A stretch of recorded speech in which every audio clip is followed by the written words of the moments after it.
Praise the Lord. அன்பானவர்களே, எப்படி இருக்கிறீங்க? இந்த உலகத்தில் நம்மளுக்கு சமாதானம் சந்தோஷம் இருக்கணும்னா கர்த்தர்கிட்ட வந்தால் மட்டும்தான் சமாதான சந்தோஷம்.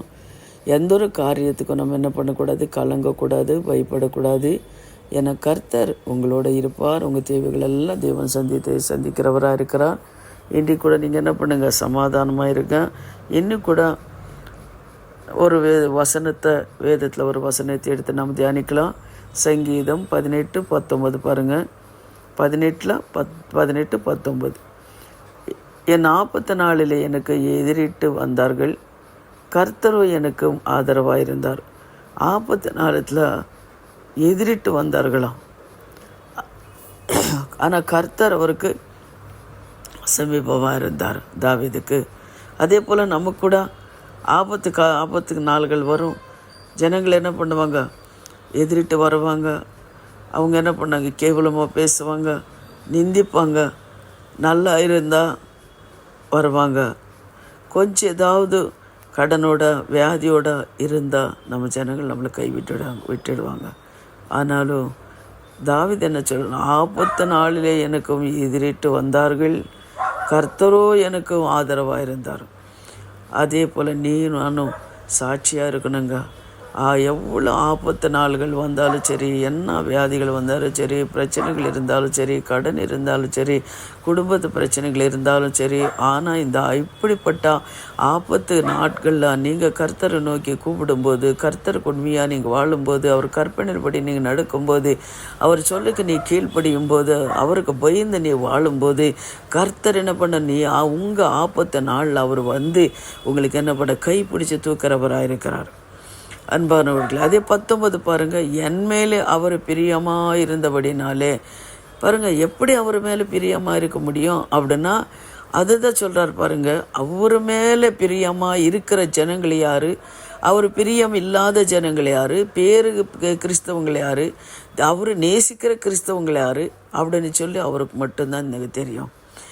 நம்ம மனுஷன் முகத்தை பார்க்குறோம், தேவன் இதயத்தை பார்க்குறார். அதனாலே அவர் மேலே பிரியமாக இருக்கிறவங்களும் அவரை விசாலமான இடத்துல என்னை கொண்டு போய் வந்து என்னை தப்புவித்தார். அது என்ன, சின்ன இடம் இல்லை, விசாலமான இடத்துல அவருக்கு பிரியமாக இருந்தபடினால விசாலமான இடத்துல அவர் கொண்டு போய் விட்டாரோ. அன்பானவர்களே, நாம் அப்படி தான் தேவனை பாதத்தில் முழு இருதயத்தோட முழு மனதோட அன்பு கூர்ந்து அவங்களுக்கு நாம் கீழ்ப்படிந்து காலையில் மாலையில் அவனை தேடி அவர் சொல்லுக்கு கீழ்ப்படிந்து நடக்கும்போது நம்மளை என்ன பண்ணுறாருன்னா விசாலமான இடத்துல நம்ம உங்களை கொண்டு போய் விடுகிற தேவனாக இருக்கிறார். அன்பானவர்களே, இது பார்த்தா கூட நீங்கள் இது கேட்டால் கூட நீங்கள் நினைப்பீங்க, இன்னும் எப்படி தான் நாங்கள் வாழ்கிறதோ, எப்படி நாம் இருக்கணும், ஏன் அங்கே குடும்பத்தில் இங்கே இவ்வளோ கஷ்டம் இருக்கிறது, நான் ஜெபம் பண்ணுறேன், வேதத்தை வாசிக்கிறேன், ஏன் நான் இப்படி இருக்கிறேன்னு நினைக்கிறீங்களா? ஏதோ குறை இருக்கும் பாருங்கள். உங்கள்கிட்ட குறை இருக்கும்போது நம்மக்கிட்ட தேவன் நம்மளை ஆசீர்வதிக்க முடியவே முடியாதுங்க. நம்ம என்ன பண்ணணும், சுத்திகரிக்க தாவீது சொல்கிறது போல் சொல்லணும். ஆண்டவரே, ஈசோப்பினாலே என்னை கழுவுங்க, சுத்திகரிங்க, என்னை விட்டு போகாதீங்க, ஆண்டவரே உன் மகத்தை எனக்கு மறிக்காதீங்க அப்படின்னு சொல்லி நம்ம ஜெபிக்கும் போது கர்த்தர் என்ன பண்ணார், உங்களை ஆசீர்வதிக்கிறவராக இருக்கிறாருங்க. அதனால் நீங்கள் என்ன பண்ணுங்கள், நல்ல கர்த்தர் மேலே பாரத்து போயிடுங்க, அவரை கொண்டே கீழ்ப்படிங்க, ஆபத்து நாளில் கூப்பிடுங்க, உங்களுக்கு விடுதலை கொடுக்குறவராக இருக்கிறார். அதை நீங்கள் பார்க்கும்போது 1 ராஜாக்கள் 10:9 பாருங்கள். உம்மையை இஸ்ராவேலின் சிங்காசனத்தின் மேலேயே வைக்க உம்மாலே பிரியம் கொண்ட உம்முடைய தேவனாகிய கர்த்தர் ஸ்தோத்திரிக்கப்பட்டவராக. கர்த்தர் இஸ்ராவேலினை என்றென்றைக்கும் சிநேகிக்கின்றபடினாலே நியாயமும் நீதியும் செய்கின்றதற்கு உன்னை ராஜாவாக ஏற்படுத்தியிருக்கும் ஏற்படுத்துகிறார் என்றார். அப்புறங்க இஸ்ராவேல் சிங்காசனத்தை மேலே வைக்க உண்மையிலே பிரியம் கொண்டிருக்கிறாராம். உங்களுக்கு என்னையும் என்ன பண்ணுறாருன்னா, அவர் பரலோக ராஜ்யத்துக்கு நம்மளை கொண்டு போகிறார்.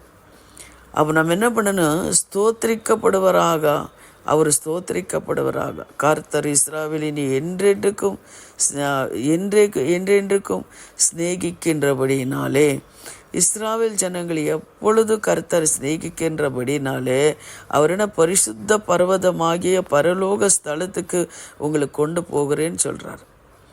நியாயமும் நீதியும் செய்கின்றதற்கு உம்மை ராஜாவாக ஏற்படுத்தினார். உங்களை நியாயமும் நீதி செய்கிறதுக்காக உங்களுக்கு ராஜாவாக ஏற்படுத்தியிருக்கிறார். நீங்கள் நினைக்கலாம், நான் ஒரு விசுவாசி தானே, நான் என்னை எப்படி ராஜாவாக ஏற்படுத்த முடியும் அப்படின்னு நீங்கள் நினைக்கலாம். ஆனால் தேவனாலே முடியுங்க. தேவனாலே கூடாதது ஒன்றுமே கிடையாது. மரியாள் அவர் என்ன பண்ணி கர்ப்பம் தரிப்பேன் அப்படின்னு சொல்லும்போது இது எப்படி ஆகும் அப்படின்னு சொல்லி மரியாள் சொல்லும்போது தேவனால் ஆகாத காரியம் எதுவுமே இல்லை அப்படின்னு சொல்லி வசனம் சொல்லுதுங்க. அதுபோல் அன்பானவர்களே, தேவனால் ஆகாத காரியம் எதுவுமே கிடையாது. நீங்கள் என்ன பண்ணுங்க, ஆபத்து நாளில் அவர் நோக்கி கூப்பிடுங்க. கர்த்தர் உங்களுக்கு விடுதலை கொடுக்குறவராக இருக்கிறாரு. அதே போல் இப்போ நாம் ஜெபிக்கலாம். எங்களை அதிகமாக நேசிக்கிற பரலோக பிதாவே, சர்வ வல்லமுள்ள தேவாதி தேவனே ராஜா, இந்த வார்த்தைகளை கேட்குற ஒவ்வொரு பிள்ளைங்களுக்கும் கர்த்தாவே, அப்போ ஆண்டவரே, என்ன கஷ்டம் இருக்கிறதோ எங்களுக்கு தெரியாது. ஆனாலும் என் தேவனே, என் தேடுறவனுக்கு ஒரு நன்மை குறைப்படாத நீ சொல்லியிருக்கிறீங்க. ஆபத்து நாளில் கர்த்தாவே ஆண்டவரே ஸ்தோத்திரம். உங்களை தேடுறவங்களை விடுவிக்கிறதுக்காக நன்றி சுவாமி. ஏசையா, அங்கே ஜபத்தை நீர் கேட்டு பதில் கொடுத்த தேவாதி தேவனுக்கு நன்றி. இன்னைக்கு எங்களோட இருந்து நீ நடத்ததற்காக நன்றி சுவாமி. ஏசப்பா, எங்கள் ஜபத்தை கேட்டு பதில் கொடுத்தவரே நன்றி. இயேசுவின் நாமத்தில் பிதாவே. ஆமென், ஆமென், ஆமென். God bless you. கர்த்தர் உங்களை ஆசீர்வதிப்பார்.